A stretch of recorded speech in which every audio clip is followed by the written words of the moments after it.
welcome to Nation Wars 3. It's day 3 of the action as we're getting closer and closer to the top 8.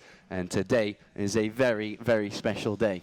Oh, yes, it is. Yes, it is, because France is playing today. And everyone's very excited. There's this little buzz going around the studios where there's baguettes absolutely everywhere. There's French flags everywhere. And funny enough, there's a bunch of French people too.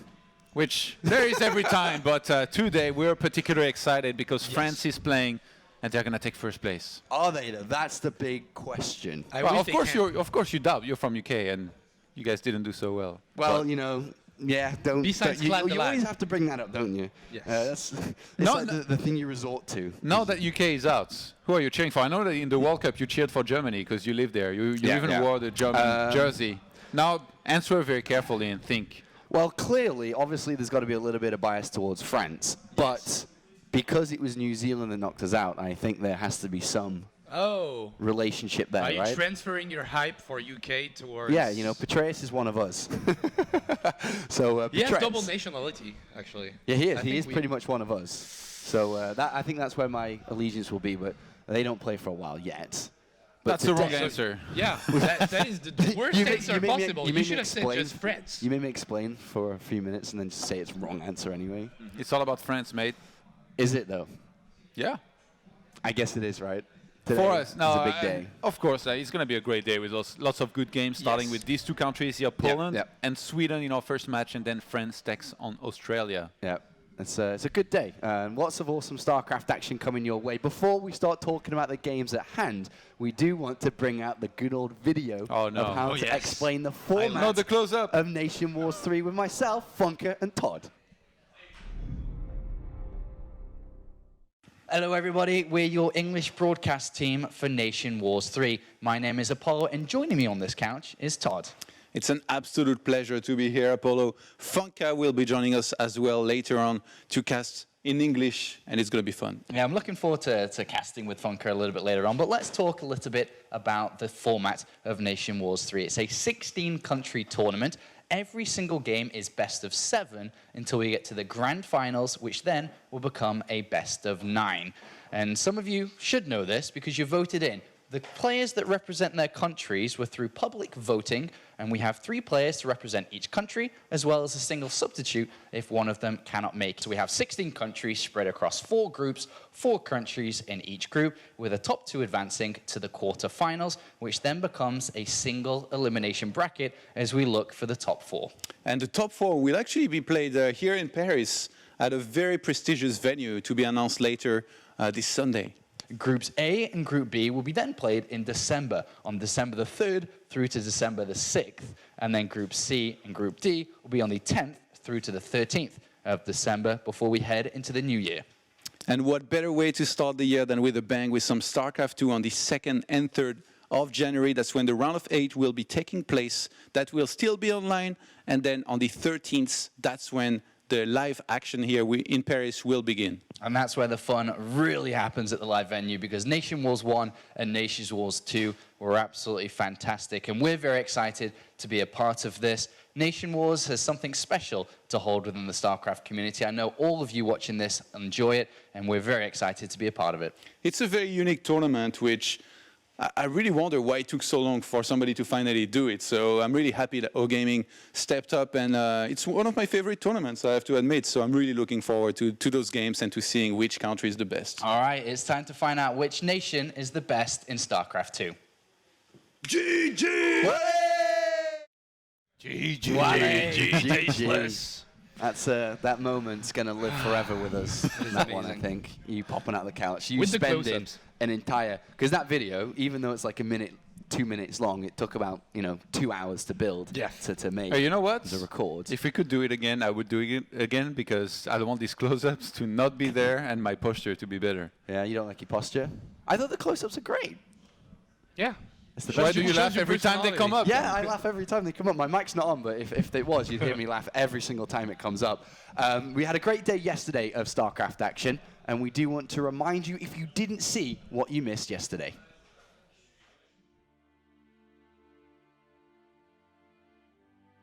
I expected Norway to win pretty decisively. I predicted a 4-1. Du coup, je m'attendais à une rencontre en faveur de la Norvège assez facilement avec un snot dominant. The strategies were crazy, which is kind of what we expected, but you never know what kind of crazy. Et surtout Nice, le jeune capitaine de Taïwan qui a sorti son épingle du jeu, qui a pris 2 maps, une contre Targa et une contre Snot.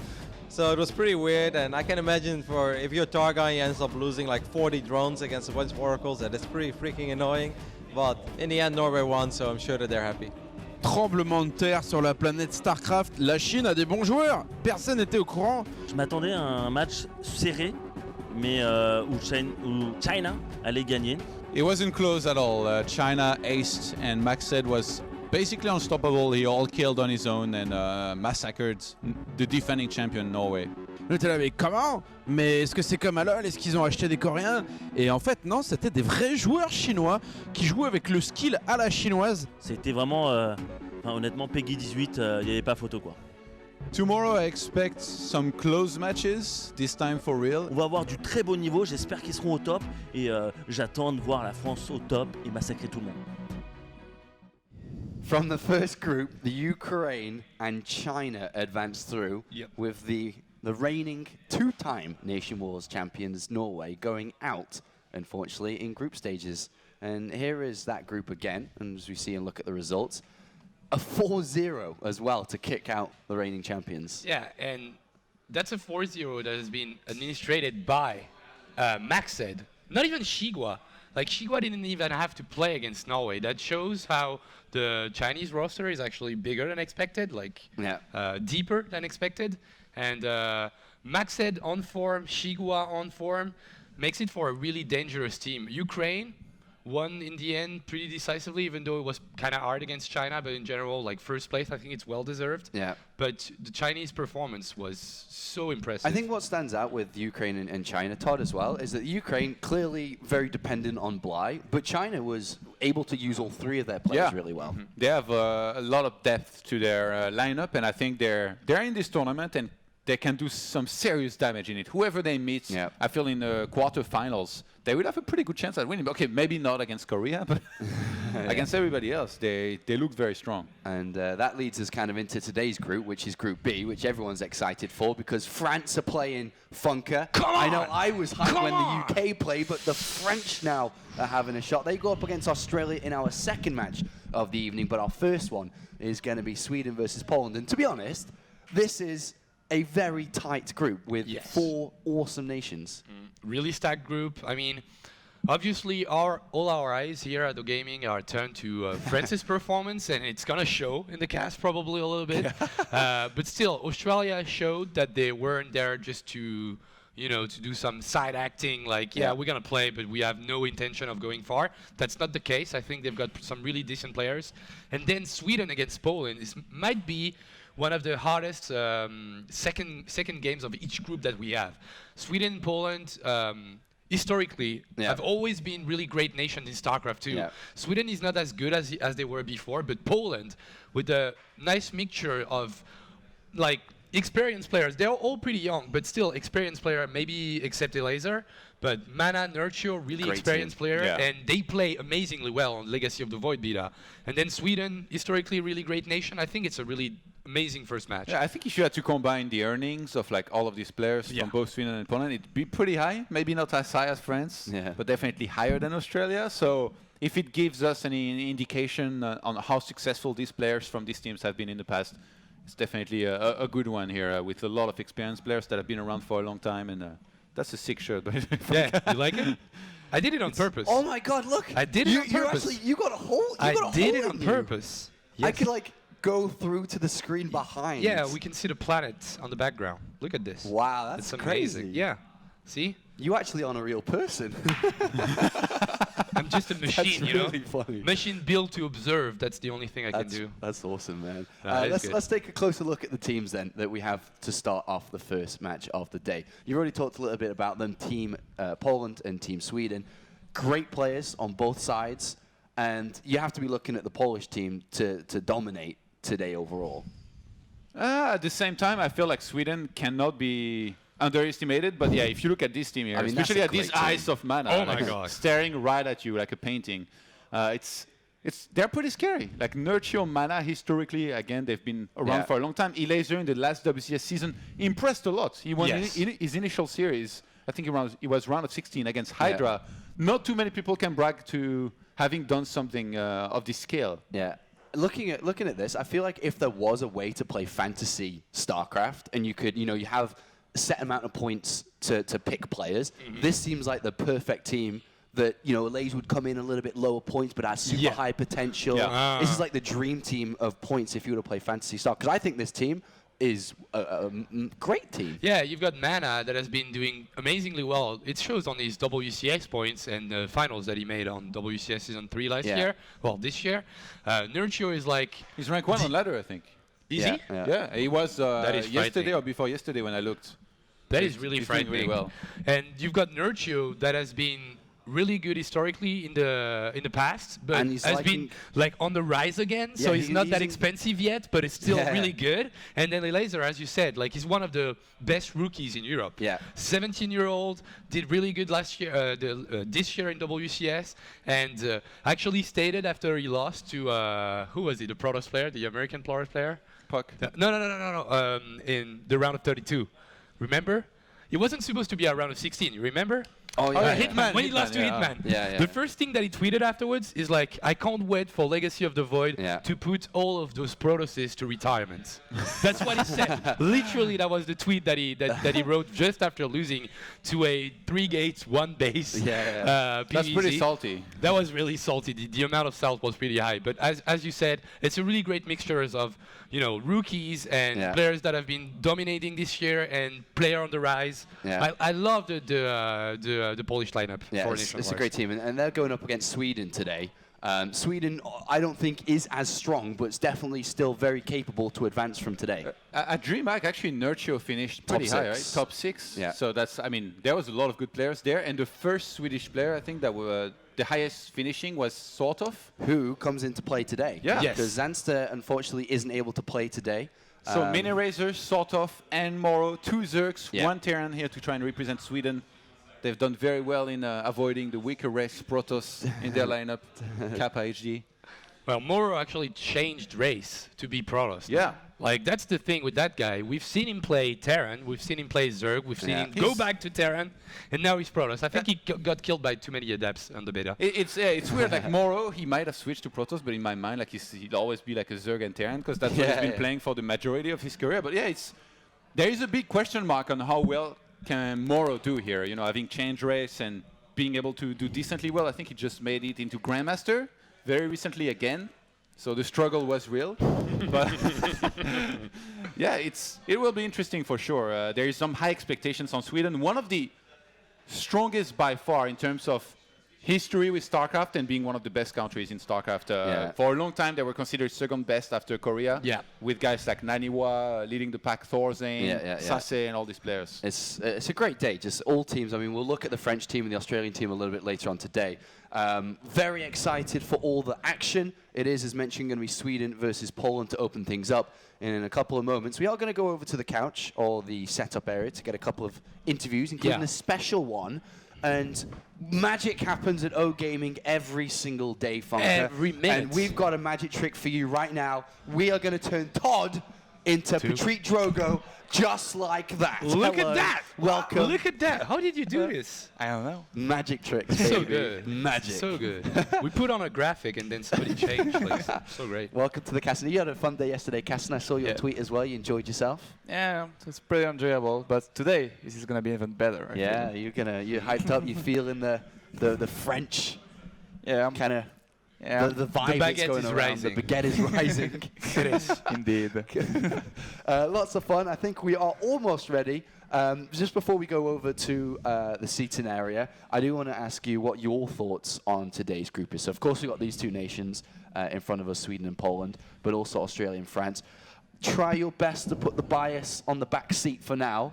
But how do you look at how this group plays out? How long do I have to explain myself? You can have 37 seconds. Okay. Maybe 45 if I'm nice. I'm going to try to sum it up quickly. Head says Poland. Heart says France. Yeah? Yeah. Okay. And does your head say France second place then? We still have 30 seconds to go. So Okay, That's you pretty summed much- it up too much. You summed it up too fast. Yeah, You don't think Sweden or Australia can compete today with these guys? No. Okay. Man, I'm really bad Joe at goes this. to No, it's okay. It's okay. He's a straight shooter. A question then. How would you say that the switch between Zenster and Sort will help or be bad for it's Sweden? definitely gonna help. Yeah? It's gonna help Sweden? Oh, no, I don't No, mean it's that. gonna help us. No, I mean it's gonna Who's it help. helping? It's gonna help Sweden. I don't mean that sort of is like better than Zenster or the vice versa. I think like they're both around the same skill level. Yeah. But right now Zenster is traveling so much. He was to DreamHack, now he's Yeah. in Korea. Like Yeah. his condition is not good at all. So I think he It's look okay. at that and was like, my condition is not good. Sort of is playing a lot, so I'm gonna Yeah. let Sort of play instead of me. Yeah, and for some of you guys at home, every nation has 3 straight-up first players, and then they have a 4th substitute which they can bring in, and Sort of That's was the that case guy. today. So let's head over now to the seating area. We do have a special interview to start up, and then of course we'll be getting ready to talk to the team captains. Thank you very much, guys. I'm here with Roddy and Moment. Nice hat, mate. Thank you very much, dude. It just looks so American because it's a cowboy hat, but at the same time it's a French flag. So He I needs guess my boots, and then he would be truly rocking. And then we get him a nice belt with an American flag. with an eagle. Yeah, And or a actually, gun. a cock, because like France, you know, and yeah. Okay. A cock? Cocorico! Ah, okay. What were you thinking of?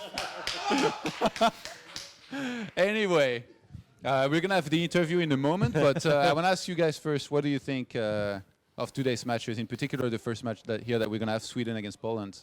I think this is going to be a very fun one. I am a little bit sad that Zenster is not playing today because I think Zenster is the best player in Sweden at the moment. But it should be a really good match. I think Poland is the favorite in this group, actually. Like, I'm not going to say it too loud because everybody's going to kill me over here. But Nurcho and Mana are so incredibly good right now. But if Lilbao and Marino play at their absolute best, and you know, if Stefano has been laying it on the low lately with the partying and actually been grinding some ladder, then I guess he's going to do well too. So it's close, but I think France and Poland are the 2 favorites. Yeah, for me too. Yeah, Poland and France, but they need to be careful because I know France, they don't like their player, but I think they can do it. So I hope France first and Poland second. All right, not biased at all. And you? Yeah, I mean France first, and then maybe Pig second would be nice. Would be funny. Especially since they meet him. A lot of growling would happen. Pig would get real dirty with us in the interviews. Maybe he's finally going to sound like a human being as well, hopefully on Skype. I want to talk with Piggy. That would be amazing. So I believe first we're going to be talking with Emil from Poland, the Polish caster that has been casting for quite a while here, for 5 years. How are you doing, Emil? I'm fine. Hi, hello. I believe it's been 5 years that you've been casting Starcraft, exactly. and today we're celebrating that, and Mana is joining us as well. So congratulations, first of all, on this. It's great to have people as passionate as you in the community. Do you have anything to say to the viewers? Well, the viewers, well, thank you everyone for the supporting, even the Polish stream, the French stream, all the streams. You know, people that are watching Starcraft right now, they are the force that are making me stay in the scene. You know, I know it's worth it because, come on, it's been 5 years. It's been a lot of fun. If it wasn't for the community, I wouldn't stay so long. Okay, Mana, anything you want to say to Emil with this celebration today? Yeah, I think, as you said, Todd, it's great to have passionate people as Emil. It's been 5 years of his streaming, and every time there's a stream or there's a tournament, Emil is always there. So I think it's always nice that people can tune in for a Polish caster every now and then. So congratulations, Emil. Thank you. Keep up the good work, man. We're expecting you to continue for 5 more years, and maybe even more. I hope so. Poland will be playing in this Group B here in the round of 16. Do you have anything to say to them, Emil? Well, I know that we're going to win. It's going to be first place for us. It's going to be a quick 4-0, and probably it's going to be some problems with France, but I do believe that Nurture, Mana, and Elazar will be able to win all those games. I know it's a happy time for you, and it's a celebration, but sorry, like Poland will take second at best. Yeah. No. All right, thank you, Emil. Good luck with the casting. Thank you. And thanks, guys. Thanks for all the work you do with the NationWars. Thank you very much. We will continue.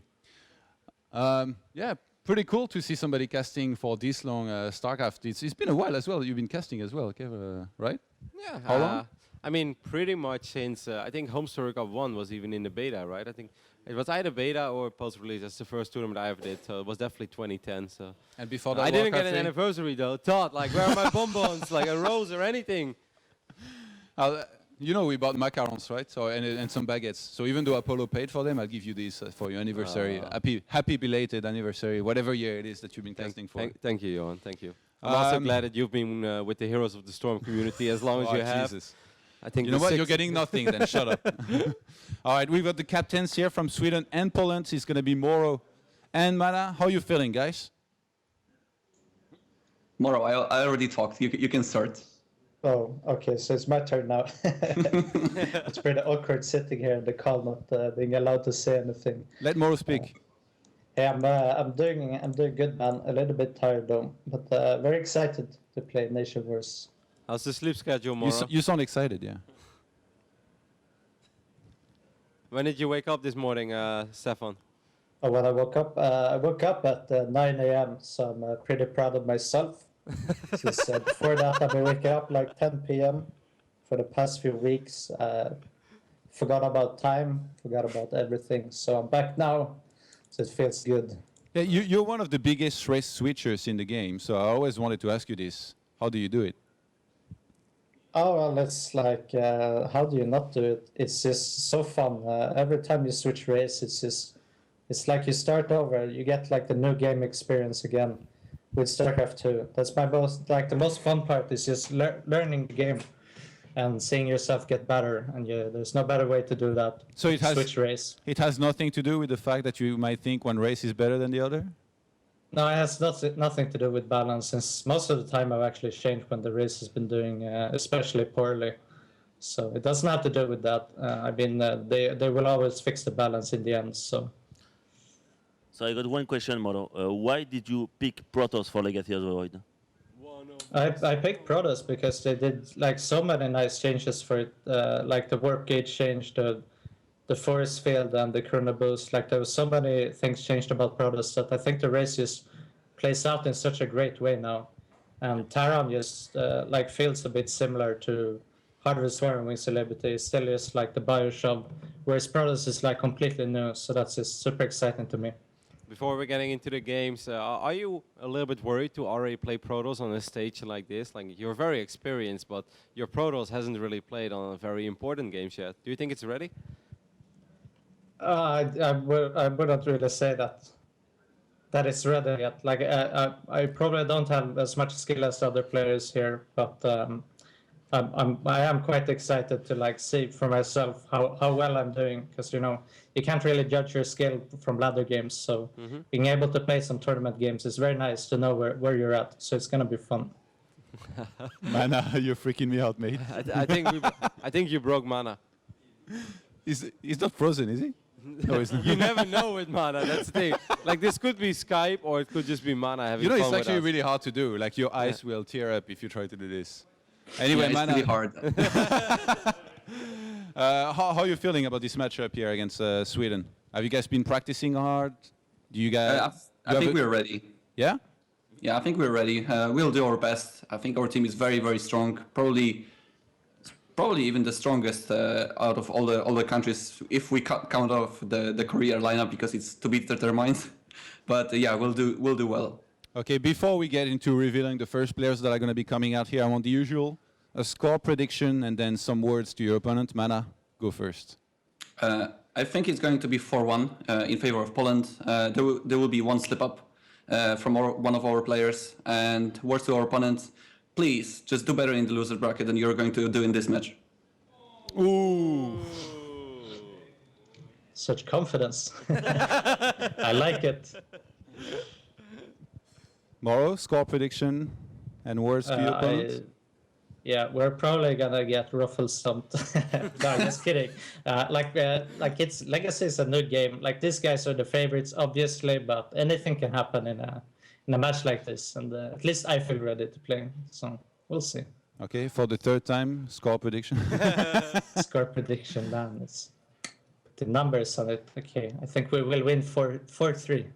All right. Okay. Predicting a close game, guys. Any questions? We're good, man. I want to see some Starcraft. Good luck, everybody. All right, it's time to announce your players that are gonna, or the player that's gonna be coming out first, Moro. Okay, we're sending out mid racer first. Mana. It's going to be Elaser first. Okay. Another ZVZ. We haven't almost seen. There's going to be a lot of ZVZs today as well, with France 2 having Zerg, Australia having 2 Zergs. It's going to be a ZVZ festival. All right, captains, I give you an opportunity to say some last words before we get started here with the games, Moro. I don't know. Good luck, Team Poland. May the best nation win. Mana. Yeah, good luck to you as well, and thank you guys so much for making NationWars free. I think it's going to be an amazing time, and so far it's been great. Let's continue that work. All right, thanks you guys, and good luck. Yeah, bye-bye. Interesting first match, Elaser against Mini Razor. That's not one that I expected, actually. That's actually 2 nicknames that are going to be pretty hard to cast. Yes. I'm glad I'm not doing the first series. Moman, you're the resident Zerg. How do you feel about this matchup? ZVZ, we saw so many times. I think the more aggressive will win, and I think Mini Razor. You always think that. That's why you always. Yeah, that's I won always on ZVZ. So no, but yeah, I think Mini Razor will win this first game. Yeah. Why? Because you played him, you lost. He held you all in. I don't lose versus no. Yeah, no. It's no. I play versus him, and I like how he plays. His brain aggressive, and he can switch when he wants. So. Yeah, I think you're gonna win this first map, and I think so. I think Mini Razor is a very good Zerg, especially I think in in the start of the year he really showed us that he can compete with the best players in Europe. But I think lately he hasn't been playing as much as he did before. And I think Elaser on the other end, the boy mentioned this as well. He's been very motivated to play Legacy of the Void. Haven't seen that much of him either yet post-release, like a little bit in the beta. But I think there's a good chance that Elaser has played way more than Mini Razor. So if I would have to make a prediction, slight edge to Elaser. But I do believe in the skill of Mini. Yeah, he's a good player. I think they're both pretty good. Like, let's not forget Elaser beat Hydra in WCS. Yeah, I know. That would be pretty hard to forget. But anyway, I think it's about time we got started here with the game. So let's go to our casters here for the first match. It's going to be Apollo, Funkadunka, MT Drogo. Hype. Thank you very much, boys. We're excited and we're hyped for this. But also, we do have interviews, more specific ones with every player. We did it on day one when we started, and we're going to continue through with all the teams and all the players. So first up, Mini Razor had some thoughts to say for NationWars 3. I don't know. It's always fun to play with the other Swedish players, and I don't know. There's not a lot of team leagues right now either, so yeah, it's gonna be fun. It should be a lot of fun. Hopefully, it would be even more fun if like the Netherlands made it as well. So me, Harsim, and Sandstrom could all hang out. That's always a lot of fun. I think it's Poland, probably. Nurture is really fucking good, so yeah, I've been playing more lately now since Legacy. It's a lot more fun. At the end of Heart of the Swarm, I didn't have a lot of passion to play, especially after they killed the Swarm host. No, not really. I would like to get to the offline part of WCS again. That's always fun. So I guess that would be the goal. When we had Swarm hosts, I think that fit me more, but Heart of the Swarm and Wings without Swarm host, I think Legacy is better for me. No, thank you guys for cheering for me. Yeah, that's it. Thanks. I don't know, it's...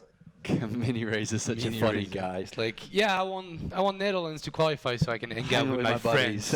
Like, did you care about the game at all? No, just want to hang out, representing Sweden is pretty cool, but just kind of want to hang out with my friends in France would be cool. Let's take a look now at Elaser and what he had to say about NationWars 3. It's going to be different. Well, there are two things that's very special about the tournament. First of all, I don't need to only rely on my skill. I have two very good players to back me up. And then there's also the that I can represent my own country, which is very, very special for me. I know there's a lot of Polish people wanting us to win, so we'll try our best. I would like to say first, but I'm not sure. I'm sure that we will get top 2 together with France. I think would be to win BlizzCon, but I'm not sure if that's going to be possible. But for now, it's just to be the best non-Korean. And we'll see, like, if I'm gonna get to that level, then we'll see if I can. I hope you're going to cheer for me, even if we beat France. And yeah, just cheer for us. Well, there are two things that's very special. These guys, I love it, love it, love it. Good interviews from both, and I think a very, straightforward, honest one from Alazer. He does have a great team. He's got great partners, and I think that's kind of the overlooking story of today's group is that Poland is looking really, really strong. So deep, such a deep lineup in general. As he said, I think he put it the right way. I'm good, I'm gonna do well, but I've got really great players to back me up, and that's what's scary about Poland today. Yeah, and that's kind of especially in team leagues and NationWars, is that you need that kind of depth in your team. You can't solely rely on one player, and that's probably, as good as the Ukraine are looking, might and probably will be their downfall eventually, as they can't keep relying on Bly. And Poland, great team, and so France has a good team as well. But focusing on this now, then, first game coming up, Alazer versus MiniRazer, who's brought in a resident Suivez expert here in Drogo. Some predictions on the matchup here as well. Moment's gone for 4-0 for Poland. So is Apollo. Todd. So 4-3 to Sweden? What the hell? All right, Todd. Todd, you gotta stop drinking, mate. it's not working. Hipster Todd. Yeah, hipster Todd, right there. What's your pick? What's your score? You haven't got one, but you can tell us. Actually, I think it's going to be 4-2 for Poland. Okay. 4-2. All right, it's time. Sounds Game good. 1, boys. Let's hop in. Game 1 of day 3 of this week's StarCraft action at NationWars. Funker Dunker, do the honors. All right. Top left on Prion Terraces is the Blue Zerg representing Sweden. It's MiniRazer. Really good, man. Do that again. Do it again. Should I do it again? You should do it Sure, that game was amazing. Okay. But I'm right. As the Zerg player, he's the new kid on the block for Poland, and he's Elazer in the red. Who do you think is the strongest player between these two overall? Not just Suivez, but Protoss and Terran matchups. Do you think Elazer is? Yeah, definitely Elazer. No question about it. Okay, no question about it.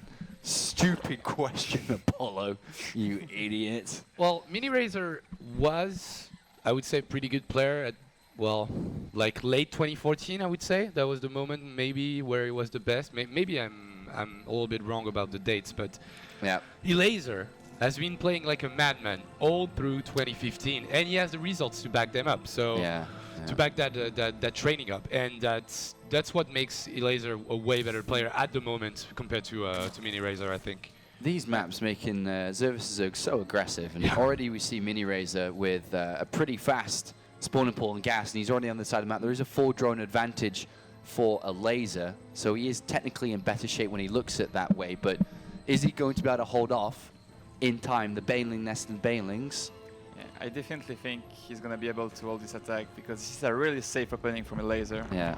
He's already making a spine crawler right now. And he's not that far behind, really. He's only 5-10 seconds behind, so that's the buffer time he's really got. And with a spine and queen and a second one on its way, should be okay. Yeah, he should be okay. I mean, he's matching every single strategy, every single building that MiniRazer is doing on the other side of the map. Yeah. But he's doing it on the back of 3 more drones and a spine crawler. Yeah. So if he doesn't screw it up, maybe losing the queen for some reason or something like that, he should be fine. Well, MiniRacer's going to keep pushing the issue. He's building nothing but Zerglings now, and he's not going to back off himself. He's going to hope he gets a mistake or a lucky Baneling hit to try to get this opening up. Creep Tumor now is going to allow the queens to easy access to this ramp without being off creep.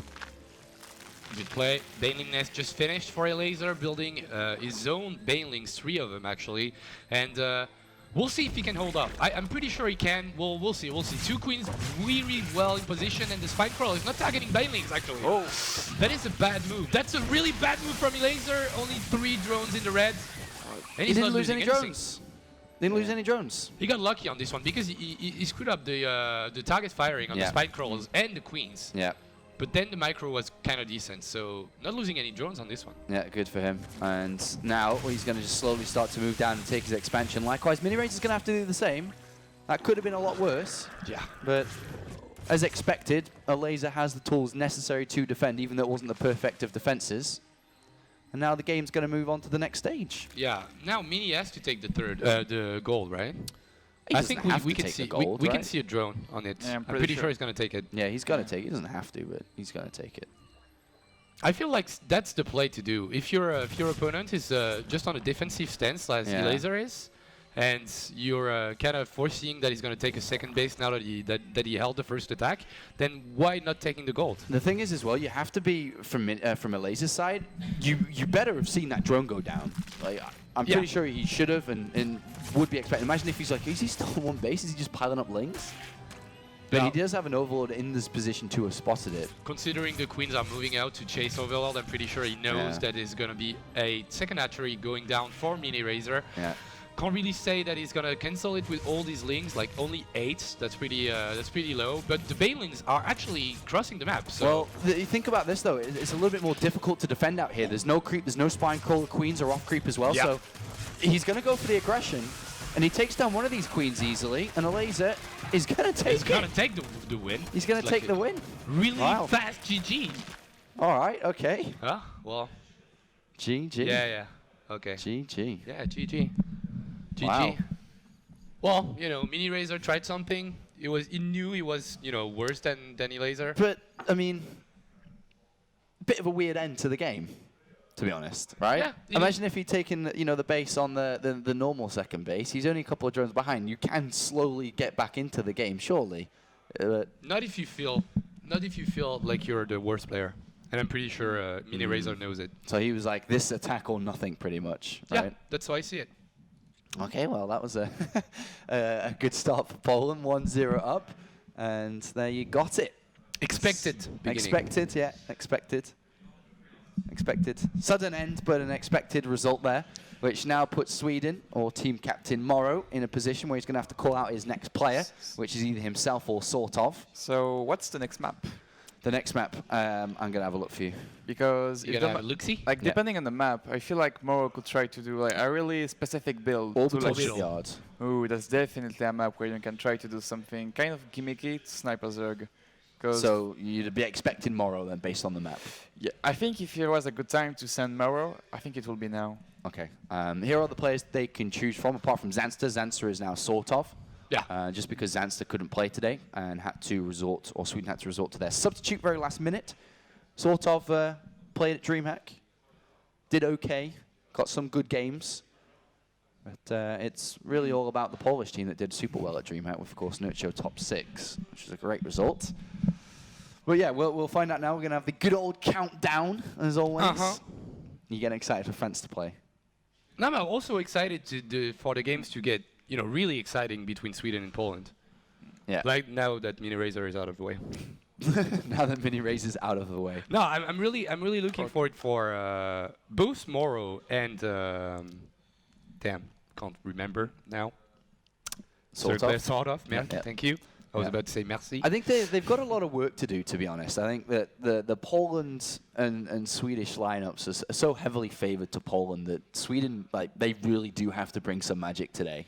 Whether it's Morrow and his special tactics, sort of playing out of his mind, Mini Razor stepping it up, because to be able to defeat a laser, you're then obviously going to have to play against probably Mana you'd expect based on the map, and then the legend of Nurture. It's going to be a hard fight to win. But it seems like, I don't know, maybe you know that better than us, but it seems like sort of is playing quite a lot and is actually really ranked really high on the Grandmasters.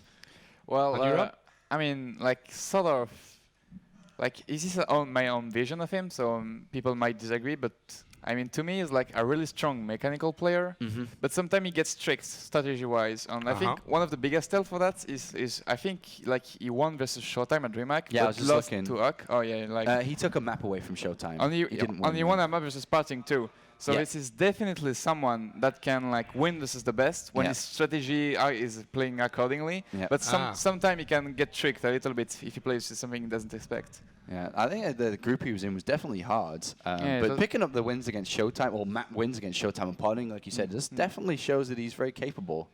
Anyway, here's the countdown. It's either Morrow or sort of. Prediction came in from Drogo saying Morrow because of the map, helping Protoss a little bit. I would tend to agree. And boom! Moro is a good shout. That's why he's the resident expert, man. Yeah, the resident expert. He knows everything. Or he was just like, please no Zerg versus Zerg again, please no Zerg versus Zerg again. Let's get Moro. So we're going to have a Protoss game. I don't want to see Sorov, I want a Protoss. So what type of strategies are we expected to see then? So you said that Orbital Shipyard's a bit of a tricky map where Protoss can play in a bit of a funky way, but what would you be probably expecting from Moro? I don't know, like Moro is someone that's, when he plays Protoss, doesn't have like quite good mechanics with Protoss, but it kind of compensates that with really good build order choice usually. I don't watch his stream much anymore, which is a shame really, because it's a nice stream. So I don't really know what he's gonna do, but the thing is, on Orbital Shipyard, like you're gonna get to bases and you're gonna be safe, so you can do whatever. And we've seen yesterday that when you can do whatever, you can win sometimes really Protoss is a scary race when they can do whatever they want. Okay, well this is going to be an interesting one. Before we go to the game, of course, we have the interview with Moro on what he thinks about Nation Wars 3. I've always had like some pride for Sweden, so I always like to think that we have been one of the best teams. So I think NationWars is like a perfect tournament for that. That would obviously be amazing. That's the goal, right? To qualify. I heard the crowd in France is amazing. I'm not sure if we can get top 4, but I mean hopefully it's hard for me to say what the skill level is of even myself at this point, let alone like everybody else. But I know I am practicing. Sunster is pretty good right now. I'm just not sure about Mini Racer, but I'm sure he will practice for this. So I mean, hopefully, but no, can't promise. Even if I don't qualify, it should be a blast, and you guys should cheer for Sweden, because we do take this seriously, and we hope to do very well. Hoping is believing, and now we need to see it in action as Moro now comes to the table and is going to attempt to take down a laser to get his country a number on the scoreboard. And Funkadunker is your new nickname. All right. Should have called yourself Funkadunker instead of Funkadelic. Would have been so much better. I should have, but I didn't know. I didn't know back then. Bottom left, as the blue, not Terran, nor Zerg, but Protoss player for the first time. It is Moro. All right, Drogo's time. Drogo. All right, the top right of Orbital Shipyard. This is the red Polish Zerg. This is a laser. Whoa. How much would you hate me if I told you I haven't really heard any Funkadelic songs? Or if I have, I didn't know I had? Oh. I'm pretty sure you know one of them. I probably do. Like you know Maggot Brain. Yeah, this one is fucking amazing. Maggot Brain. Okay, so you know it. I'm in the break. I'm going to listen to it, and if I do not recognize it, you can be very upset at me. I'm always upset at you. You are actually. I'm always upset. Guys, also, just a quick reminder for you watching on stream and watching at home, send in your pictures, just like yesterday and the day before. We love to see him with the hashtag NW3, how you are watching StarCraft 2 this evening. Saturday night, I hope you've got a bottle of wine, a crate of beer. A cheeky one. A couple of cheeky ones. Have a couple of cheeky ones. It's Saturday night. You can be a little bit hungover tomorrow. And, you know, maybe pizza, something along those lines. So send in your pictures of how you're enjoying Nation Wars 3. So opening build orders then. Nexus first, coming out from Moro. And we have a spawning pool, then hatchery. Or hatchery first, sorry, then spawning pool. And gas has been squeezed in too. So to me, this is really telling the story I was expecting. A laser with the hatchery first, then the quick gases is telling, I'm better than you, I want to be safe, so I'm gonna get the gases. On Moro, not only does he go Nexus first, but on top of that, he didn't probe scouts. I'm pretty sure he didn't. This is telling me, like, he says, I know you're not gonna cheese me, like, you're not gonna do anything risky, so I'm gonna like squeeze out the most money I can in my build order to have a very effective attack. And what do you think about the double gateway opening, and more specifically a zealot choice here too? I think he's gonna cancel this zealot because double gate with a zealot is a bit weird to me. Yeah. I don't really know what to think about that. Yeah, so he's probably waiting just in case there's Zerglings coming in. Yeah. And then if he doesn't show up, he will cancel it probably. So, I mean, double gateway's been quite prominent in Legacy of the Void for a very long time.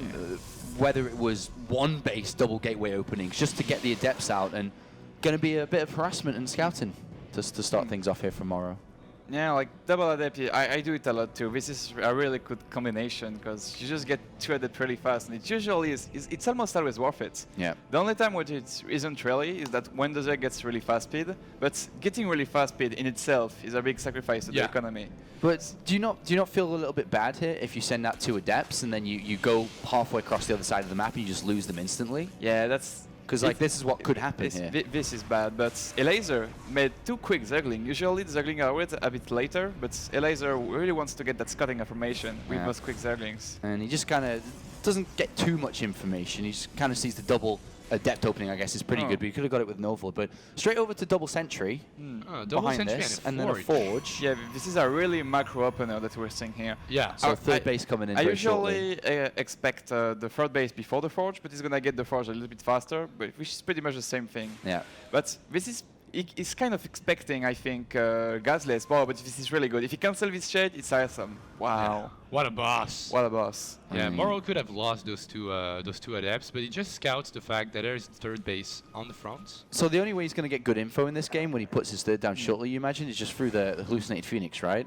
That's the only way he's going to be able to get some good info, and he's got no idea what the laser's up to properly. Yeah, he kind of has no idea, but really, this opening is really safe from Moro. It doesn't die to a lot of stuff. Okay. So he's okay being in the dark for now. Yeah, especially by saving his 2 adepts, he's more than okay right now. Okay. I think he has 4 now. Yeah, 4 adepts, 2 sentries. Yeah. Usually we see that kind of opening, but usually backed up with a Stargate, so he can make a Void Ray against all kinds of attack. Yeah, I do this like one is like more economical focused and more macro focused with the +1 coming in. I do like the build. It looks really nice. It does look really nice. And over on a laser side of things, now Leia started up. Roach Warren and Evo as always. Going to get that cheeky +1 attack. Zerglings poke forward here for a bit more harassment and scouting. He's going to find himself a probe, sees the third as well. That's and good. Upon seeing the third, he's a little bit supply blocked at the moment as he waits for a couple of overalls, but you'd imagine him to continue droning at this moment. Yeah, he's only on 55. I think he can rise up at least to 65, 66, so and then maybe figure out what he wants to do, what he wants to go for. I was expecting melee, but he's going for missile attack. And I feel like, because I know that Laser is one of his drugs, he doesn't go for a lot of Zergling with upgrade for Zerglings, which is really popular. He prefers to go for Roach Hydralisk with upgrade for his Roaches, Lockers, and Hydralisk. But knowing that, Moro might try to do a very aggressive timing with Stalkers, because when your opponent doesn't make a lot of Zerglings, Stalkers are kind of like in Heart of the Swarm, they're really strong. So yeah, still good against Roaches, right? Yeah, they're still really good against Roaches. So you need to hit the timing before the Lurker then? Yeah, definitely. Oh, he's pumping up quite a lot of gateways now. +2 attack is on the way. We do have a bit of a drop coming in from a laser. Yeah. He has 8 Zerglings or so, or 7. Going to come around, try to do a bit of damage. This is a bit. There's no pylon. There's no pylon, no units close. This is going to get some damage done. It's a simple move. Oh, he's waiting. Is he waiting for him to just leave his base? But he doesn't have a Zergling to spot anything, so he doesn't know it's coming. And I was expecting Blink, but it's charge. Same. That is pretty cool. Yeah, charge is another choice because, I mean, it's another an unfortunate choice for Moa because a laser is doing the direct counter to it. A lot of Roaches with upgrades are definitely going to crush any kind of charge or army. Oh, Mora's going to poke forwards here, and he might be able to get a cancel on this. Yeah, he doesn't have the Mothership core with the army right. I think it's just slightly behind it. And the slow drop. Slow drop coming in. But there's the Mothership core. He's actually going to walk in more units. Yeah. He's going to get out. Easy. And the units are still warping in. That's pretty good. I've never seen that before. A Warp Prism getting recalled. And then still builds. Well, there's a lot of Ravagers coming in here. And we are going to see a lot more units on the way as well. So Laser's going to start to build an attack. Do we have enough to defend here? All right. I'm not sure. 164 supply against 129. He has 50 more army supply. Ooh. And the first corrosive pile actually lands on something. Charge almost done, +2 attack almost done. And I like the ratio between Roaches and Ravagers in this army because we've seen lots of Ravagers. Doesn't work really well against Zealots. And now, even the Warp Prism getting so much damage on his face. Oh my god, he's going to crush him. He's crushing him, Drogo. Easy. Drogo. Zerg's broken, right, Drogo? Nah. And, I mean, look at that. He doesn't have enough stuff. Like, where's his stuff? Where's his army? Well, it's dead. It's dead now. It is dead, mate. And Poland, like this. Just like that, going up 2-0. Very simple game here. It was just 2 builds shaping up, and then and one movement out by Morrow comes back and then dies. Where did it all go wrong? What happened? I can tell you actually. It's a bit weird. I'm gonna ask you a question if you don't mind. What's the biggest weaknesses of Charlotte Archon? Not having a lot of charged Archons ready. Nah. One of the biggest things that people often overlook is that you need a lot of gateway to spend all of your money for that. You need like 10, 11, 12 gateway to like afford to make a lot of charge lot on Archon. Yeah. So when you need like that, when you need that many gateway, you can spend your money really quickly. So you are very susceptible to timing, and that's exactly what Laser did. Just a Roach Ravager timing, and he wasn't able to spend his money. He was never ready. You're building your gateway counts, and you're actually dying because you're building gateways instead of units, because you need gateways to build units. That's GG. It's just bad. GG. And Laser up 2-0, and brilliant start here for Team Poland, and that's going to push us straight into the last player already for Sweden. Sortov is going to have to come out in a Zerg versus Zerg, but you know, bit of a sad game from Morrow's side of things. I'm sure he'd be a bit sad about that because he was so close to getting the machine working, and you know, give that another 60 seconds, and he is going to have a lot of units there. Yeah, that's the thing. Like imagine if Morrow was playing versus Snoot, for example. Snoot versus that, he would have droned up, tried to stack up, and then maybe he would have died to a charge lot Archon timing, like we saw yesterday. Yeah. But Laser, not giving me a chance. I mean, like, I'm gonna be an aggressive player, and you're gonna have to be good enough to hold it. And if you're not, well, it's an easy win for me. Yeah, and that was an easy win. So up 2-0 here, Laser. You're supposed to defend that kind of attack with like disruptors, right? No, disruptors, stalkers, mothership. With disruptor, it's really easy, but you don't have to. You need just a lot of pylon and units on top of your pylon. Yeah. Like even if you don't have like a perfect macro, you still have a lot of get warping in. Ravager Roaches is not the scariest push that the Zerg has. It also felt that because of the recall back as well, he was a little bit out of position too, because he recalled to the back nexus. Yes. And then was still coming forward by the time the Roach Ravager arrived. Yeah, and also I feel like because of he saw that there was a drop, he was like, okay, I'm gonna leave my Moor ship core to defend the drop. And then he actually really needed it to defend the main attack. Yeah. So that was unfortunate. Yeah, a little bit sad there for Mora for sure, but he may get revived a little bit later on. Of course, the way the system works is you've got 3 players on the country side, and then if you do lose all 3, you get to revive 1 to go forward. So our next player is going to be Sortov. There's no secrets there for anyone. And we will be going to that in a quick second. It's going to be another Zerg versus Zerg. Before we get into it, of course, after every 2 maps, we allow the players to have a couple of moments break. So we're going to go to that. And when we return, it's going to be game 3 between Poland and Sweden. For the first time in NationWars 3, we started when the countdown hit 0. Welcome back, everybody. We are here to bring you map 3 between Poland and Sweden. Todd has jumped in instead of Funker. Funker's had to take a break. He was out of breath. Yeah. Probably the last time as well, by the way, that we started on time. Yeah, the last time. The first time and the only time. We got another Zerg vs. Zerg coming up, so we thought we'd keep Drogo on, as always. Obviously. Loves his Zerg vs. Zerg. And, you know, Zerg's totally a balanced race, and, you know, Lurkers aren't good at all. Well, what do you think about the race switcher that is Morrow? Merry Christmas, boys. By the way, here's sort of good at Starcraft 2. Thanks for squeezing this tweet. Hashtag NW3. Sorry. On the big screen today. Hello. Everybody's taking selfies with your own style now. I know. Look at it. Good job, boys. Keep them coming. That's what I say. Here's another one. The curry has arrived. Oh, God. I'm going back to England in a week or so. I'm going to eat so much curry. It's going to be disgusting. Dude. Yeah, what do you think about Morrow the Race Switcher? Well, I love Morrow, you know, but I feel like the fact that he doesn't consider balance is a bit sad, you know. He could be playing another race at Protoss right now, having a really good time. He always switches to the weakest race. But here we go. Down to the bottom left is Sortov. Sorry, we have to keep up with the French casters. They'll get angry at us. And then down here to the bottom right hand side is a Laser who's on fire. Yeah. Actually, that's a really late intro as well. Yeah, they're probably really mad right now, production. Yeah. Coca is giving us thumbs up. But Coca's like, good job, you actually caught up a little bit there. Because what happens, what we did the other day is, so they also, they follow, they have follow Coca's observing, right? Yeah, yeah. So the French stream follows Coca's observing, and what we did the other day is we did a really long 1-minute intro where basically Coca was just spinning around and around and around and around. And the French stream casters are like, God damn, English guys, just say the player's name. It's really funny. We're gonna get in trouble someday with this stuff. Maybe. Speed starts about the same time here for both players so far. Yeah, it's quite the mirror match. Mirror match, exactly. Every single Zerg versus Zerg is opening up like this. One difference, though, is Laser's still mining gas. He's going to get the Baneling Nest. Where did Laser scout his second Overlord? He's sending it across the map, so he hasn't seen much.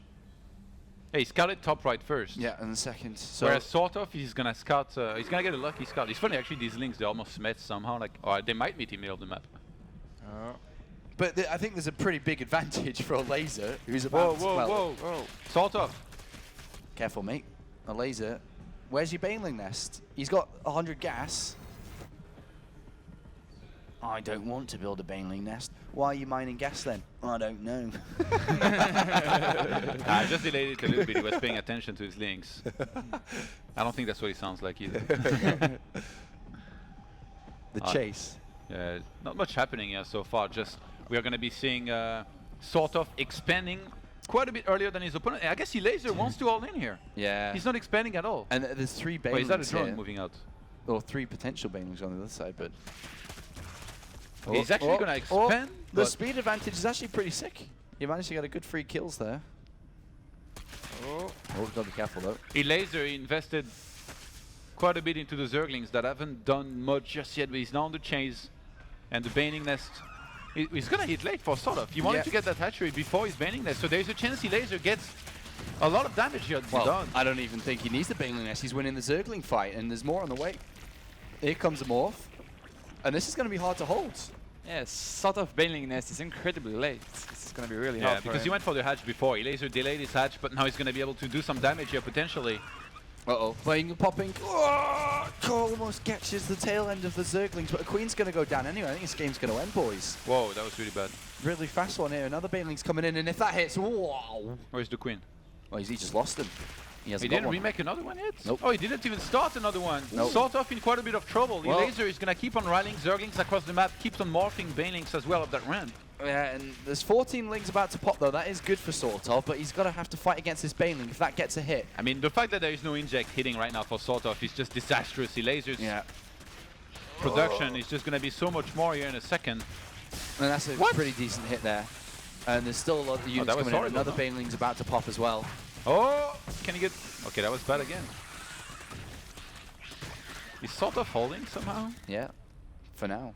He's broke. He's got way too much gas. Sort of needs to stop mining gas. He's lost 2 drones as well, so it's 11 drones against 13. Yeah, like, it was really hard to see, but sort of managed to, like, make the Banelings of Laser do really minimal damage, so now he's holding for now. Yeah, one of those clicked on the hatchery, like... I thought only Dimaga made this kind of mistake. No, I'm just kidding, I love you, Dimaga. It's a common trend from Zergs. You as well? Oh, absolutely, man. No, I actually blow my Banelings up by accident before I even get on the other side of the map. That's what life does. That's what life couple of 2 for 2. Banelings. These are... Okay, they are halfway through done here. Laser's gonna try to run past. Nice block here by Sortov, but he's gonna lose his own links here. Oh, he's trying to hold Finally a huge detonation here by Sortov, who... I think this should be the defense, right? It should be, yeah. There's a few more links popping out, but... Laser's droning up, though, behind this. He's already 2 drones ahead, so now he's gonna start getting quite a bit ahead. 15 against 11. Yeah. And the big advantage, I think, is the Queens, right? There should be 2 Queens on the other side. Okay, just 1. But still, 1 against 0 is still an advantage here, obviously, for a Laser in terms of production, and then also the 4-drone lead. And Sortov is continuing to build lanes, so I guess he's going to go the other side of the map and try to finish this off as well. Super hyper-aggressive game coming out from both. So much tiny micro here in small fights, skirmishes. But I really think that Sortov's got to be careful. He's going to be overrun in terms of production. Yeah, but I think he's got too few drones. He thinks he has to all in. He's moving across the map, probably going to be morphing in some Banelings. He's spent so much of his gas already, to be honest. Yeah. He doesn't. He's not actually mining gas, so he's not going to morph any Banelings. He's going to try and do this with just Lings alone. I don't think it's going to be good enough. He can't even morph Banelings. I think he started to mine gas again, so he can morph a Baneling, but it's already too late. And with a 9 supply advantage, drones and army, clearly this is looking good for a Laser sweep. Laser's on fire today. It's not all about Bly anymore. That was anticlimactic. Do you like Zerg vs. Zerg, Drogo? I mean, you can I tell fucking love it, dude. This is amazing.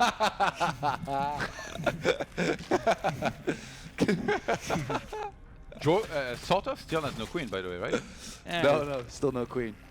No queen, no gas, no nothing. This is looking really grim for him. No hope, no life. Well, that's no, he doesn't even get the baneling hit. Oh, it's so sad. And in comes a laser with the high amount of units, and this is going to be a walkover. A couple of drones go down easy peasy, and a laser's going to go inside the main base, and he is going to take a 3-0, and he's going to force out the ace, the revival player already from Sweden, and a very, very fast series today. And this is it. GG is called. GG, Wally. A laser on fire. Still has to meet this match. He wants these Protosses. He wants to make them quit. And I guess, I mean, even though he already beat Moro, I don't think that's going to be enough to make him quit. Yeah. But he's doing pretty well. He's doing great. He's looking great. Yeah. The only guy that can stop him, if he was Polish, if he held a Polish passport, no, if he held a Swedish passport, do you know who it would be? Drogo? Yeah, of course. Maybe. Of course. 3-0 for a laser. Mini On Razor Harder Strong, sort probably. of down. On Legacy of the Void, I'm not so sure. Yeah? You don't have faith in Drogo? I do. Well, I have faith in Drogo, but I have faith in Lurkers as well.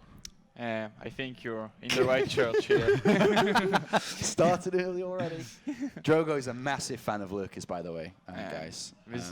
Amazing units. Not that good, though. All right, so who's going to be revived here? Moro, Mini Razor, and Sort of? Who did the best out of all three, I you mean, think? surely it's got to be Mini Razor, right? He did the best. To be honest, I don't know. I would say it's maybe Moro if he figured out that Adepts is the last unit you want to make against Zerg, unless you're doing like some crazy all-in, which he wasn't. I mean, if I'm serious for a second, the guys need to win versus the laser plus all kill Poland. So yeah, this is hard to this say. is gonna be sort of the mechanical god. Sort of, you'd say, if it's gonna be anyone. Yeah, okay, so we'll find out in a quick second. Bit of a beatdown so far, to be honest, from Poland, and a lot of people expected it because they are such a great team, and pretty much everyone's expecting.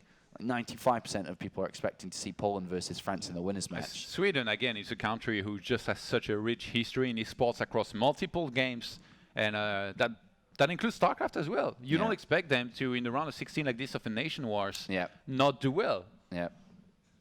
So they need to wake up, they need to make something happen, and they need to start scoring some points here. And they're going to have one last player here to try and do that and get the reverse all kill if he could. Who is it going to be? I think Sort of too. I mean, if you look over just the years of the three players we have, Mini Razor, Moro, and Sort of is the player who has had the better results in tournaments over the years. And just overall more. Moro has the last call, though. Yeah. Maybe Moro say, shut up, I'll go. I'm the captain. Yeah. I'm the captain now. Yeah. That would be funny. I don't think, though, he would do that. I don't think almost anybody would do that.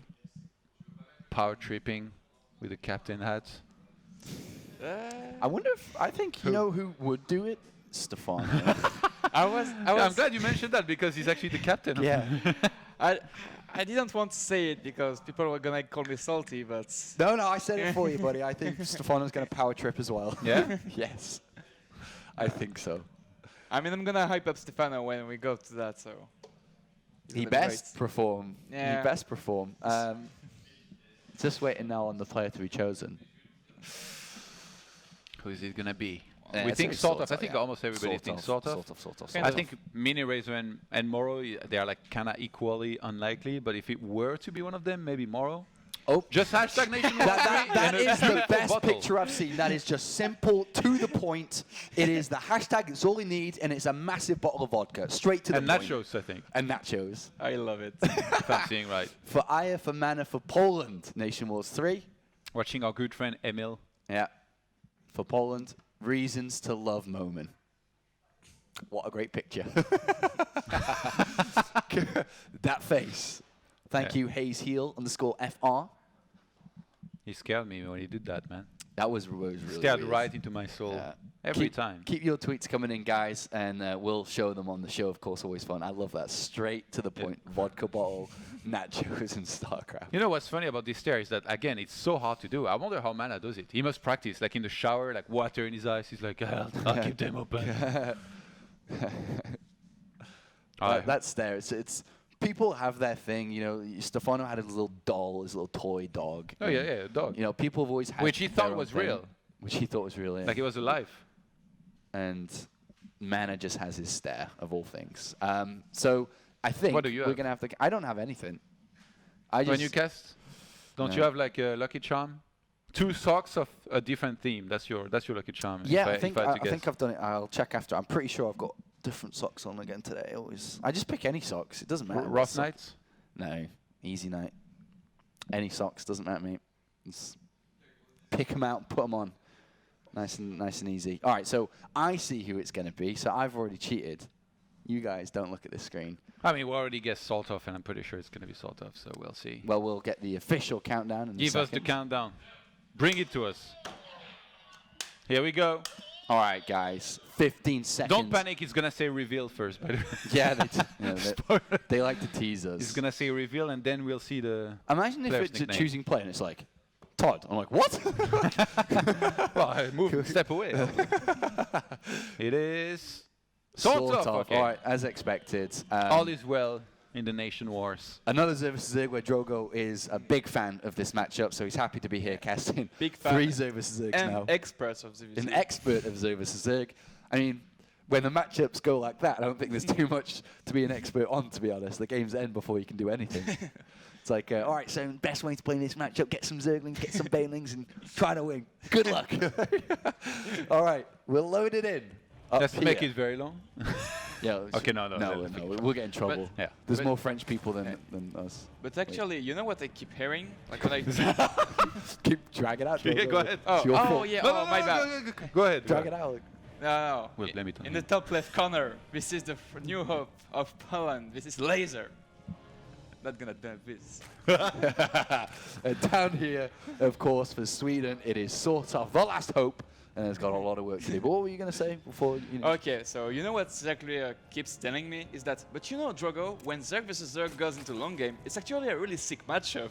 And I'm like, I believe you, my friend Zerg, but I've never seen it. Who said that? Like the dude I talked to, like Lambo, Laser, Zenster, they all keep telling me that it's really sick when he goes into macro. Yeah. But I never personally seen it. We've seen a few games go longer than Zergling Baneling, and he was Roach Ravager. Like, I didn't think he was... Yeah, all that. It's it's kind of Suivez Zerg, guys. All right. So no aggressive opening, surprisingly, actually. Mirror builds again here. Yeah, this is interesting because the probability is always going to be in favor of aggressive openers, but they've chosen not to. Maybe perhaps because the main base has this pocket expansion. But either way, we're not going to have a straight, fast Zergling Baneling game. So Drogo can bring out his expertise now. What does your expertise tell you, Drogo? It's telling me that they're still gonna make Zergling on Baneling. Taking a huge risk here, aren't you? And if they don't do that, they're gonna build Roach and Ravagers. You're right, Drogo. I mean, the ramp is not that close to the main base that you could wall it off very easily. Like, it would take 1 Cryptumor, and everybody loves their injects. Yeah. I wonder when are we gonna see Zergs do like Protosses, you know, throw down the Roach Run and 1 Evo in their ramp, skip Zergling Baneling, and then just put the Queens there, 1 Spine. I think it could be very good. It is okay. It's just. And then once it becomes the standard, that's when Zergling speed drop will become common in CVZ somehow maybe. The problem is most maps the second base has such a large ramp on some of these maps and on all surface area where you have to spread creep, which takes a long time to get the wall off.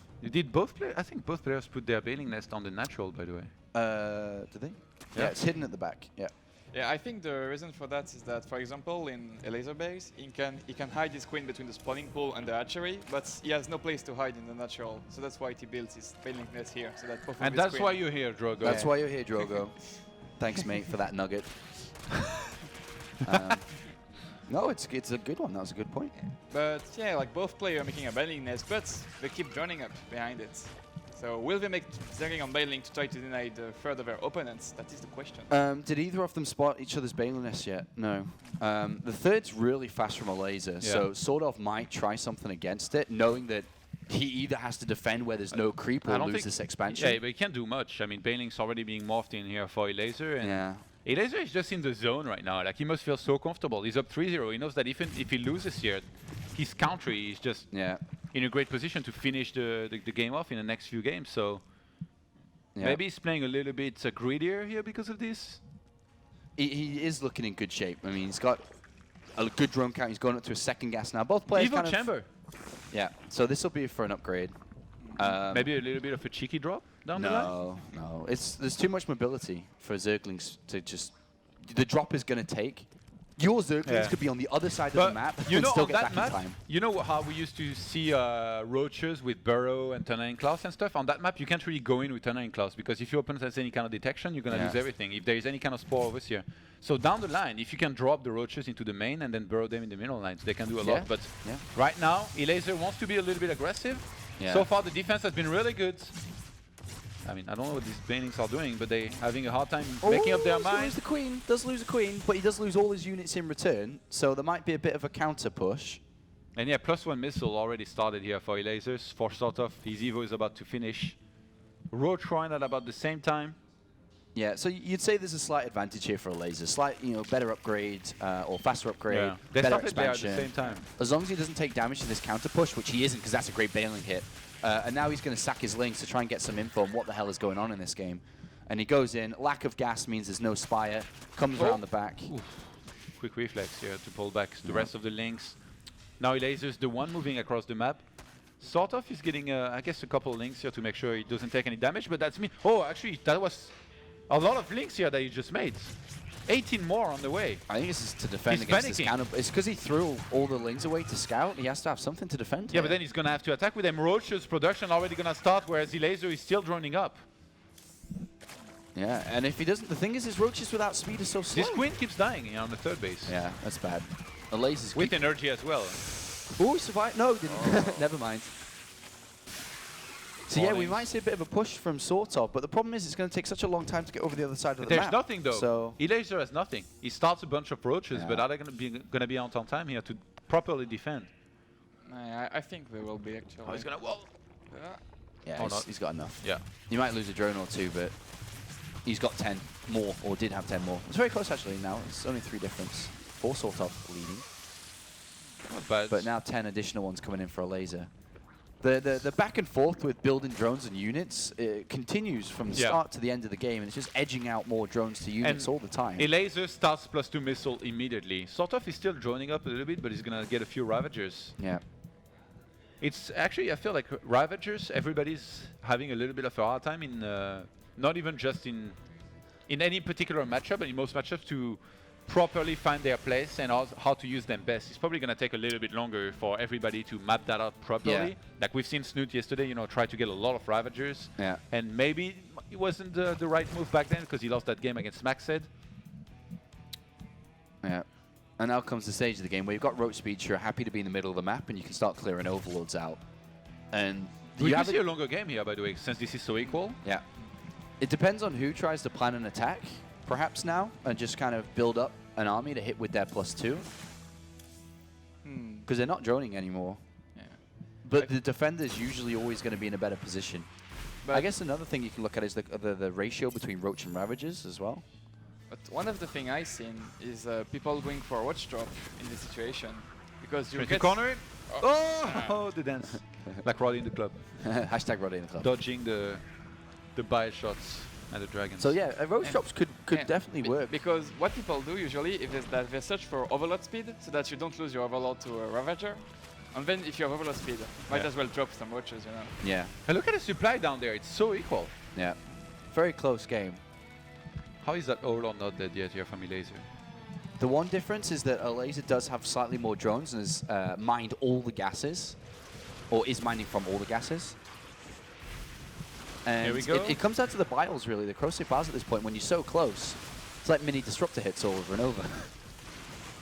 Yeah, there seems to be way more for Elaser in his... and his +2 is just about around the corner as well. It's like 20 seconds away. Elaser has done a better job of dodging, I think, most of these. Yeah. Right now, he's got a good supply lead, 125 army to 105. Well, he may catch some stragglers here. Corrosive biles do come down to hold him off. +2 attack is completed, so there is that advantage for the next 30 seconds Being or so. maxed out, I think Elaser might go for it, and sort of is sneaking a couple roaches across the map here to try and buy himself some time or do some counter damage. Yeah, that's good if he can hold it at the same time, right? But he's starting to lose that kind of push, and here comes the fight. And it is +2 versus +1, and we are seeing this starting to landslide a little bit in favor of Elaser. We need some good corrosive biles. A couple of them try to land down, but Sordov's getting hit by more of them, it seems. If they had to fight head-on, and then every shot would be dodged by Sort of, maybe he could win the fight, but I think Elaser is doing such a good job of shooting by, pulling back, never really engaging, playing on the fact that he's got way more Ravagers and he could do so much more damage. Yeah.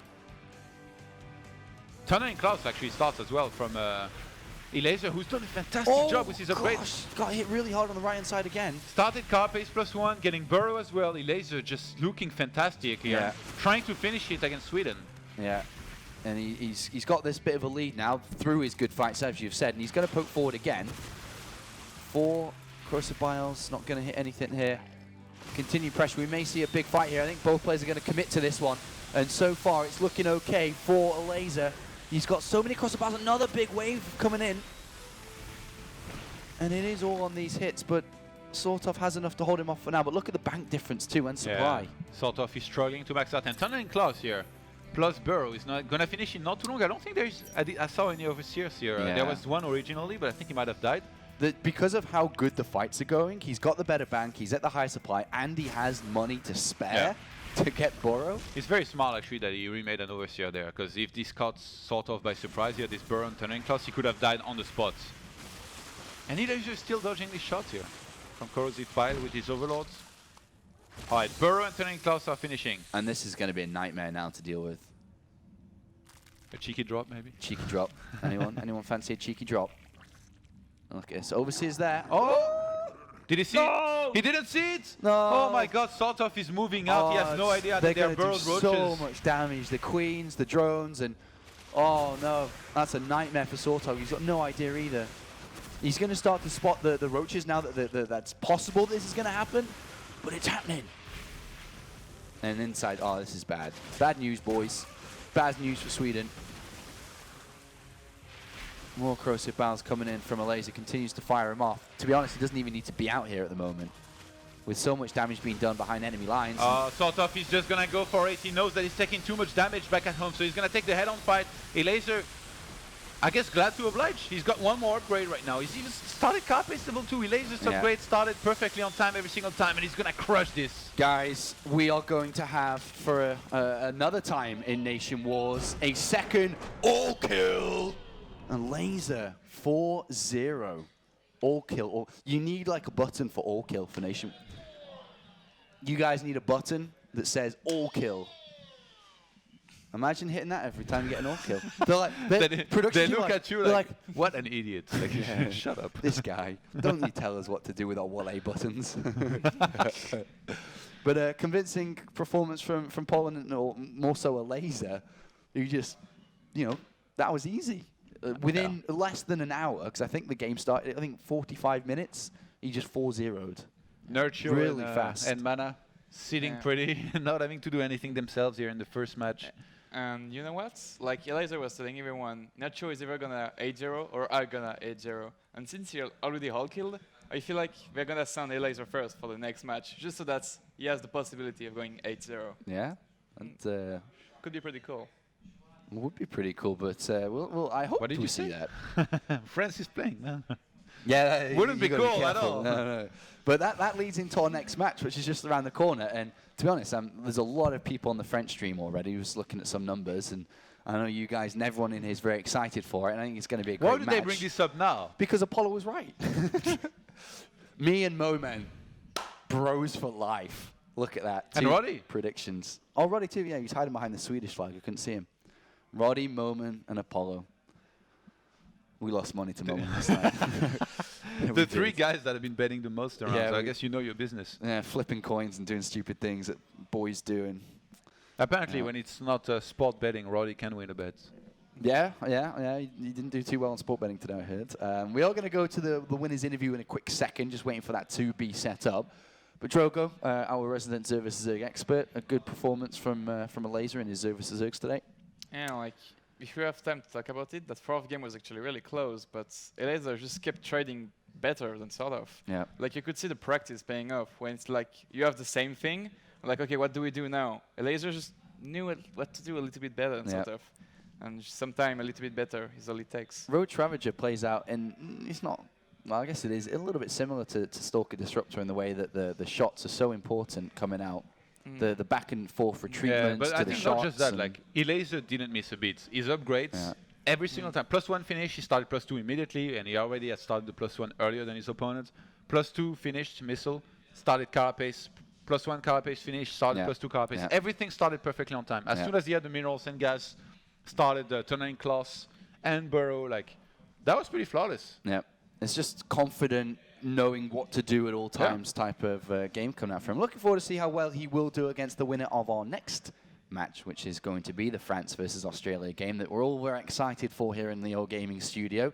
Of course, as France try to make their road to the top 4, and without the top 4 being with a French team in it, obviously would be a disaster for all the French crowd. So it's a bit of a tense moment. And we went out last night, and the guys, actually, the production team and the organizers, they were like, we're actually really nervous tomorrow. We're very, happy with the team we got and so on, but we're nervous. They're nervous, man. They think Poland's gonna. Are you nervous, Robo? No. Why? No. I'm not a player. It's hard to be nervous when you're a playing. caster, man. Welcome to the caster life. It's easy, right? Do you guys get nervous casting? That's weird. But are you nervous that France might lose? Because surely you care if they win or not. I don't know. Like, Poland is looking fucking strong. They do. It's going to be a great game if we get there. But the winners interview is ready. So let's go over to our wonderful seating area to hear from the team captain and maybe some more. Hey, thanks, guys. So we just had a brutal 4-0. Did you guys expect this? I mean, I would be lying if I said no, because I did predict the 4-0. But you never, expecting is one thing. They asked me to make a prediction. I did not expect a 4-0 from Elazer, let's put it like that. I know Elazer is good, but when I predicted a 4-0, I was kind of anticipating on either a Nurchi or a Mana start. That Elazer started and 4-0, I find that very impressive. So I'm a little bit surprised by that. What about you, Funkai? What did you think about Moro's performance? Is he convincing as Protoss? Well, he didn't really have the time to play, I would say, in the game that he played against Elazer. He tried something, and he was in the middle of building up his army and his gateway count and everything, and he got hit by a really strong timing by Elazer. So, as Roddy said, that's kind of the same thing for me. I think I didn't anticipate Elazer to win all games. That's why I predicted, I think, 4-1 or 4-2, because I thought he would be opening, but at some point he would lose, probably to sort of. But as we saw, it was pretty tense games, the two they played against each other. But in the end, I mean, Elazer, we said it earlier, he plays like a madman these days. He wants to, make a hit on the Starcraft 2 community, and he's doing it really well. He's already so good for a 17-year-old. France has their work cut out for them, and if they are able to defeat Australia, which of course is going to be a big challenge on itself, but Poland is looking really good. When you got Nurcho, was a very high finisher at DreamHack. Mana, I mean, I watch his stream all the time. Mana's looking very good at the moment. I love everything that he's doing. And Elazer is apparently even better than I thought he was already in Legacy. This team looks like a very real contender to maybe even go all the way, maybe make it to the final. Yeah, absolutely. I think we have Elazer on Skype right now. We got all three. Oh, we have the whole entire team. Well, guys, so first of all, congratulations. Mana, did you expect Elazer to make it 4-0? I was looking forward to it. I didn't necessarily expect it, but I was taking that into consideration. Elazer is becoming a real contender to be one of the top Zergs, so that's a good start for that. Okay. Nerkio, we've heard players talking about you, saying right now you're the best player on Legacy of the Void. I mean, if Elazer puts 4-0 right now, how good are you? I mean, Elazer can be top 2 Zerg in Poland, always. The spot is free for him, but top 1 will always be me. Well, actually, I wanted Elazer to play today as first because I didn't feel so confident. I actually thought we will play the second match, so I didn't have that much time to warm up. But well, I actually kind of knew that Elazer will 4-0. And I think everybody's speaking of Elazer, but we didn't hear you say anything. Elazer, you just all killed. That's the first time that happened for you in NationWars. Obviously, how do you feel? Are you really happy about that performance? Yeah, I'm very happy. I didn't expect to 2-0 sort of I expected to win versus Ninirazer and Moro, but I was really not confident versus sort of. I thought I'm going to lose. So yeah, I'm very happy with that. Is ZVZ a matchup that you're particularly fond of right now? Do you like the way that the matchup has changed from Heart of the Swarm? Because even in Heart of the Swarm, you were pretty good at it, right? But I still think there's quite a bit of difference, especially with the opening build orders. What's your take on it? I mean, I really like it, but I'm not good at it. I think that's my worst matchup. Maybe it's because Zerg is pretty good, but you know. Oh, because you play against Nacho all the time, maybe. Yeah. So which phase in the game in particular do you feel that you're not that good at yet? Is like the opening build orders, or is it more like the mid-game transitions? I think both. I still didn't figure out the early game that much, and also the maps are pretty strange right now. Mm-hmm. And then in mid-game, I don't really know how to transition out of Roach Ravager. You And don't. You just win, Elaser. You just win with Roach Ravager. well. All right, thank you, man. Congratulations. Awesome performance. Thanks. So there's going to be Australia versus France. First of all, who do you think, who's favored for you between France and Australia? Mana, for instance? Well, definitely France. Australia is okay-ish, but compared to France, they're kind of bad, to say very roughly. I think France is the big favorite there. What makes you say so? What is strong in the France team? The France team. The Every French single team, player. yeah. Oh, every single player. Wow. Yeah. Right. Yeah. And you, Naku and Elaser, do you also think that France is favorite? Yeah, I think France is favored, but maybe there might be a small surprise, I guess. Maybe if Iagus can show some good matches, but I don't know. I think still France. All right. Right, guys. Well, thanks a lot. You'll play again in the winners match, and we'll see you in a while. Thanks a lot, guys. Okay, thanks. Bye. Bye-bye. All right. Well, convincing performance from them. Right now, we're going to do a little break, heading back to the caster's desk, and then it will be France versus Australia. Casters, take it away.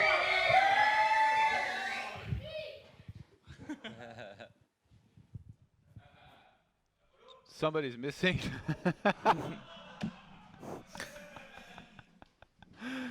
The excitement for France playing was so real. I was taking a that picture with a Apollo baguette. went and got a baguette and started slapping people I with had it. to come back here.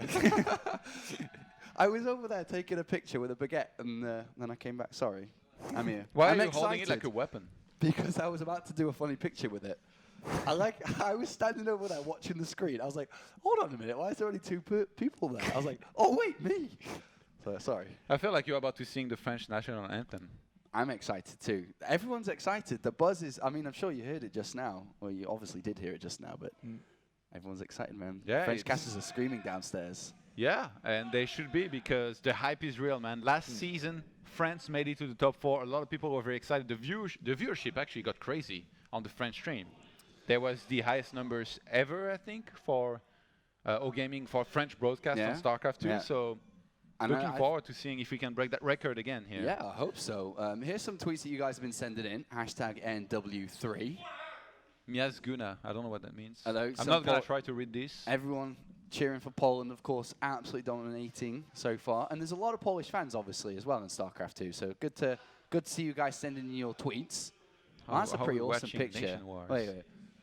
Hello, that was an awesome picture. That was a baby. Here's another one. Polish flag.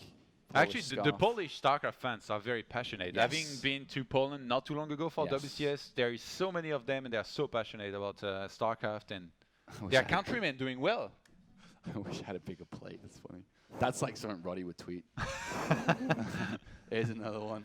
A lot of Polish people watching. So hello, Poland. We miss you. We miss you. We had a lot of fun in Season 3 for WCS, and hopefully we can come back to Poland again in 2016 for some more StarCraft action, because it was really awesome. We will be back for sure. Yeah, I'm sure we'll be back.